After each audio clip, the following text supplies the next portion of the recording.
હાલ ઘણા વર્ષો બાદ પ્રયાગરાજની અંદર મહાકુંભ મેળાનું આયોજન કરવામાં આવી રહ્યું છે ત્યારે વડતાલ મંદિરના ગાદીના આચાર્ય શ્રી રાકેશ પ્રસાદજી મહારાજ તથા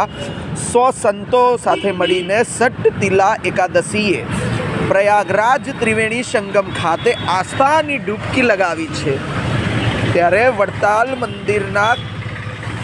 ખેડા જિલ્લાના સુપ્રસિદ્ધ યાત્રાધામ વડતાલ સ્વામિનારાયણ સંપ્રદાયના આચાર્ય શ્રી રાકેશ પ્રસાદજી મહારાજે વડતાલ ટેમ્પ કમિટીના ચેરમેન દેવપ્રકાશ સ્વામી તેમજ મુખ્ય કોઠારી ડૉક્ટર સંત વલ્લભ સ્વામી સહિત ધોલેરા, ગઢપુર, સારંગપુર, જૂનાગઢ તથા અમદાવાદના સંતોએ તારીખ 25 જાન્યુઆરી શનિવારના રોજ સટતિલા એકાદશીના શુભ દિને પ્રાતઃકાળે પ્રયાગરાજ ખાતે નીકળતી ત્રિવેણી સંગમમાં કુંભ સ્નાન કર્યું હતું। સર્વોપરી ઇષ્ટદેવ ભગવાન શ્રી સ્વામિનારાયણ સનાતન ધર્મનું ગૌરવ એટલે કે મહાકુંભ પર્વ અને આ પર્વમાં આજે સટતિલા એકાદશીના પાવન દિવસે સમગ્ર વડતાલવાસી લક્ષ્મીનારાયણ દેવ ગાદીના સંતો પૈકી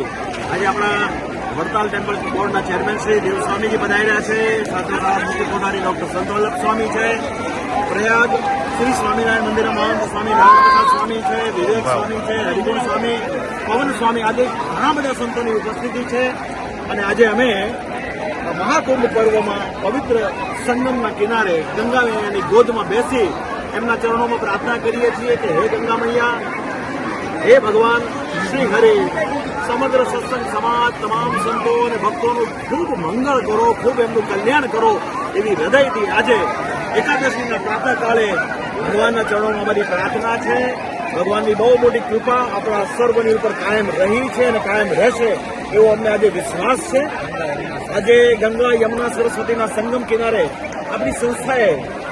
ઘણા બધા સંતોને અહીંયા લાવીને બહુ મોટું કાર્ય કર્યું છે। આજે અમને પણ આચાર્યપણાને વિશે સ્થાપન થયાના 22 વર્ષ પછી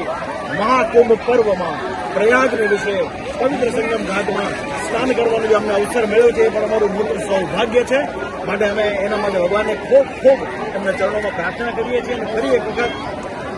આ સંગમ ઘાટથી તમામ સત્સંગો ભગવાન ખૂબ દૂર કરે એવી પ્રાર્થના સાથે આપ સર્વ સંતો ભક્તોને અમારા ભાવથી જય સ્વામિનારાયણ।